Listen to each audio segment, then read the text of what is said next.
This is the Retirement Key Podcast with Abe Abish, founder of Abish Financial Services. A lot of firms out there say they will do tax planning, say they will do Social Security planning and RMD planning, and typically they just do investment management. They want your money. You've worked hard your whole life to earn and save. Now you need a plan to make that money work hard for you. Where do you stand today with your retirement accounts, with your insurance, with Social Security, RMDs, taxes, all of it? This is how we need to think. We need to think outside of the box on these matters. Abe is here to help you unlock the keys to your retirement. You know, I remember we were having conversations, obviously, about retirement here on the radio program a year ago, and inflation was like a nothing, right? We never really brought it up. If we did, it was like, something that was talked about 2 or 3 decades ago. And yet, here we are, dealing with prices on things that we did not anticipate. And it came on so suddenly, Abe, the cost of things and how inflation has really just wreaked havoc on our spending power. An example that's really hitting your wallet right now is the price of gasoline. It's costing almost $1 more than it did a year ago. Gas Buddy petroleum analyst Patrick Dehan sees prices at the pump going up as much as 75 cents between now and Memorial Day, and it's not only due to the ongoing crisis between Russia and Ukraine.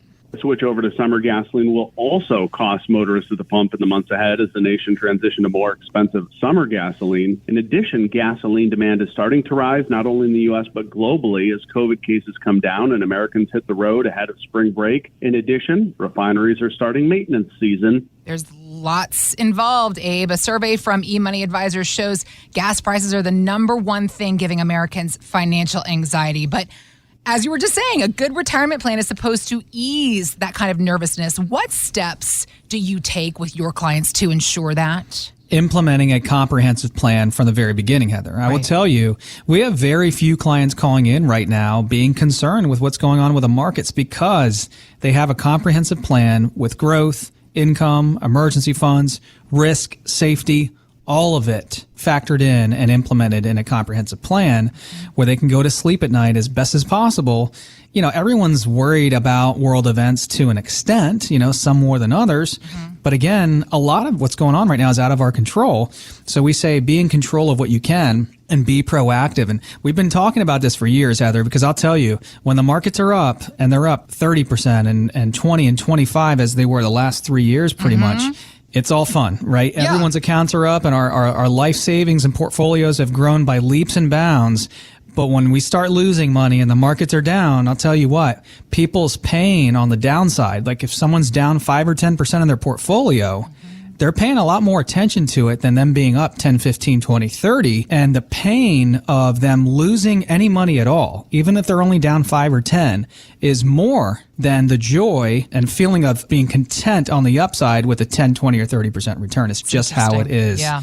And so when you're proactive and you have a comprehensive plan set up for good times and bad, we can ride through these events and we can get through these events as best as possible, knowing that we're not all in one basket. We don't have all of our eggs in one basket. And a lot of people still have all their eggs in that stock basket. And if you're that type of person right now, I can see why you're concerned because there's not much else out there that's safe. When it comes to inflation and dealing with higher gas prices and dealing with higher prices at the supermarkets and grocery stores and everywhere, we want to be careful. And in retirement, we really want to get out of harm's way in general, right? We don't want to be in harm's way. We want to start thinking about protecting our life savings from all of the things that can mess it up. And typically when you're thinking about getting out of harm's way, Heather, a lot of people think about the stock market. Like it's natural to start thinking more conservatively, to start thinking more defensively, to start thinking about ways to lower risk in your portfolio. But risk is very general. It could be market risk, tax risk, healthcare risk, inflation risk, political risk, lots of different risks out there. And so if you just focus on reducing your stock risk, but then you have $500,000 of cash in the bank, really with a net negative return because of inflation, well, you've got inflation risk there. And if you have nothing in your retirement plan that's going to help you with a healthcare event, well, you've got healthcare risk.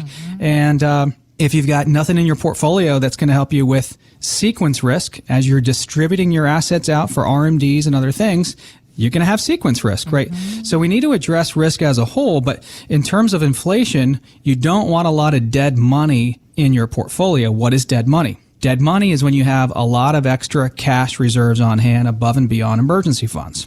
So we had a gentleman call in recently, and he's from Fairfax, Virginia, and he's 75 years old. He's retired, former Air Force pilot, and he's got $300,000 of cash in the bank. Wow. Now, he might need 50 to 100, but what is he doing with an extra $200,000 of cash reserve sitting there? Yeah. He doesn't know where else to put it.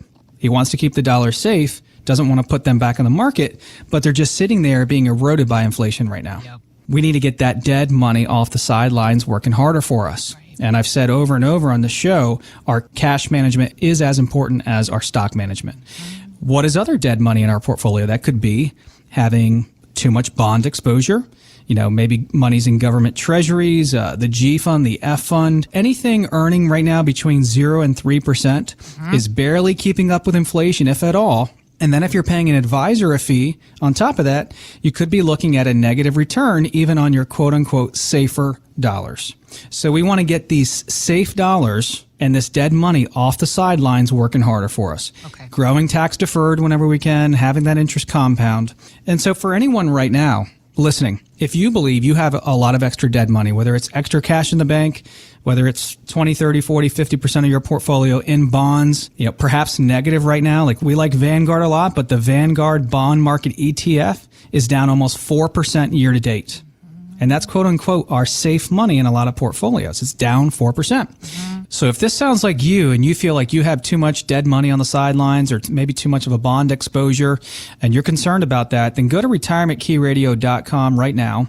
Click on the Contact Us link at the top of the page, and we'll begin the process with you to review your dead money positions, maybe your bond portfolio positions, and try to find ways we can help improve that for you also. So you were bringing up the areas and ideas of different kinds of risks that we all face in our retirement, Abe, and a big conversation for a lot of us has been the taxes we might have to owe in our retirement. Did you know that in England, they charge a special tax on nuts, but only if those nuts have been shelled when you purchase them? The idea of what things are taxed around the world, the list of craziness goes on and on. Of course, we have our own issues here in the U.S., the biggest ones being that our taxes are basically, they're just too high and they're too confusing to figure out. It does help, though, to have a specific strategy for dealing with taxes, especially when you're in retirement, doesn't it? Absolutely, Heather. And there are a lot of other crazy taxes out there. I mean, you got cereal taxes in Canada. You've got alcohol taxes in Australia that are through the roof. Junk food taxes in Mexico. I liked the robot tax. The robot tax in South Korea because they don't have enough workers. There's not enough income generated from the workers there. And then you've got taxes on our retirement dollars. And we had a couple come into our office that called into our show here. They live in Vienna, Virginia, and they have a few million saved, actually more than a few million. It's approaching 3 million saved. Nice. And they're their early 60s, worked for the government all their lives, kind of phasing out and retiring here over the next few years. So fantastic job of accumulating nearly $3 million.